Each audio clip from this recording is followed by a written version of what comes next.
విజయవాడలో ప్రో కబడ్డీకి సంబంధించి 11-8 sports India sports వారు బ్రహ్మాండంగా ఇక్కడ కబడ్డీ అసోసియేషన్తో టైఅప్ అయి ఈ ప్రాంతంలో ఉన్న ఎవరైతే ఉన్నారో క్రీడాకారులు ప్రోత్సహించాలి.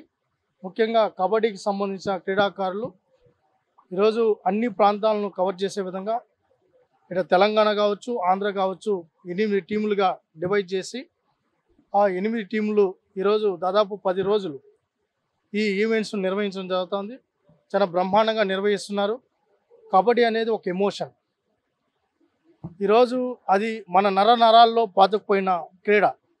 ముఖ్యంగా ఆంధ్ర ప్రజల్లో అది రాయలసీమ అయినా, ఉత్తరాంధ్ర అయినా, విజయవాడ అయినా, గుంటూరు అయినా ఎక్కడైనా కూడా మొదటి ప్రాధాన్యత మనం కబడ్డీకి ఇస్తాం.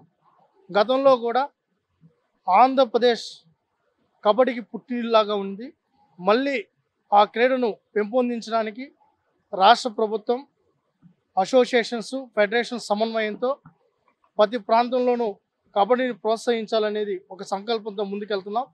దానికి సంబంధించి గతంలో మెడల్స్ ఆగిపోయిన పరిస్థితి నుంచి ఈరోజు మళ్ళీ కబడ్డీలో మెడల్స్ వచ్చే పరిస్థితిలో మళ్ళీ పుంజుకోవడం జరిగింది. ఒక పక్క ఈరోజు యువ ఆంధ్ర కబడ్డీకి సంబంధించి ఇక్కడున్న ఎవరైతే క్రీడాకారులని గుర్తించి ప్రోత్సహించడానికి ఇంత పెద్ద స్థాయిలో టోర్నమెంట్ నిర్వహిస్తున్న నిర్వాహకులకు, అసోసియేషన్ వారికి, ఫెడరేషన్ వారికి అభినందనలు, కృతజ్ఞతలు కూడా తెలియజేసుకుంటూ, దాంతోపాటు ఈరోజు ఎప్పుడూ లేని విధంగా ప్రో కబడ్డీ కూడా మనం 2018లో మన ఆంధ్రాలో ఆ రోజు వైజాగ్లో ప్రారంభించడం జరిగింది. అది కూడా తర్వాత గత 5 ఏళ్ళ పరిస్థితి మీరు చూశారు. ఈరోజు మళ్ళీ ప్రో కబడ్డీ కూడా మనకు రావడం జరిగింది. ఆగస్టు 29వ తేదీన ముఖ్యమంత్రి గారి చేతుల మీదుగా వైజాగ్ స్టేడియంలో కూడా ప్రో కబడ్డీని ప్రారంభిస్తున్నాం. అదొక కూడా మళ్ళీ కబడ్డీ అంటే ఒక పక్క రోలర్ బ్యాక్గ్రౌండ్ని ఈ పక్క ప్రోత్సహిస్తూ విజయవాడలో జరుగుతుంది. అదేవిధంగా నేషనల్ లెవెల్లో కూడా విశాఖపట్నంలో జరుగుతుంది. ఇదన్నీ కూడా స్పోర్ట్స్ని ప్రమోట్ చేయడానికి ఏమి చేయాలో అన్నీ కూడా చేస్తున్నాం. అసోసియేషన్స్, ఫెడరేషన్స్ వస్తున్నాయి, ఫ్రాంచైజెస్ ముందుకు వచ్చారు, స్పాన్సర్స్ ముందుకు వస్తున్నారు. ఇక్కడ మళ్ళీ స్పోర్ట్స్ను పుంజుకోవడం జరిగింది. ఒక పక్క మీరు చూసారండి మిగతా క్రీడలు కూడా, ఒక పక్క చిన్ని అన్నగారు ఒక క్రికెట్ను ప్రోత్సహిస్తున్నారు. మేము స్పోర్ట్స్ అథారిటీగా మేము చేస్తున్నాం. ఆంధ్రప్రదేశ్ని క్రీడా ఆంధ్రప్రదేశ్గా మార్చడానికి చంద్రబాబు నాయుడు గారు ది బెస్ట్ ఇన్స్టిట్యూట్స్ ప్రకటించడం జరిగింది. అదేవిధంగా 3% రిజర్వేషన్ కూడా ప్రకటించడం జరిగింది. దానికి సంబంధించే 421 పోస్టులు డిఎస్సికి వితౌట్ ఎగ్జామ్తో ఈరోజు రాత్రికి రేపటికి లిస్టు కూడా విడుదలవుతోంది.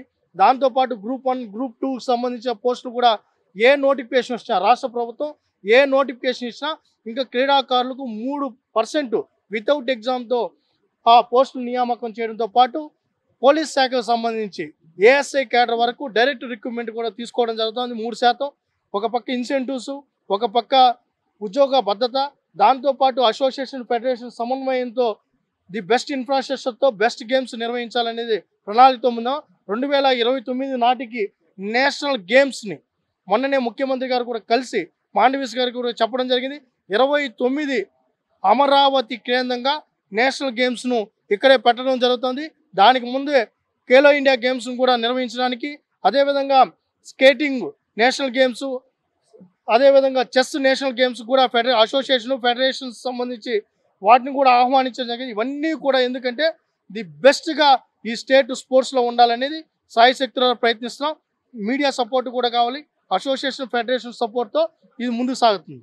తెలుగులో ఫాస్టెస్ట్ న్యూస్ ఇప్పుడు కొత్త అవతారంలో 5 సెకండ్లోనే పూర్తి వార్తా సమాచారం మీ చేతిలో. సోషల్ మీడియా ట్రెండ్స్ మీ కళ్ళ ముందుకే live TV and voice search ఆప్షన్స్తో ఇప్పుడే డౌన్లోడ్ చేయండి. యాప్ లింక్ డిస్క్రిప్షన్లో ఉంది.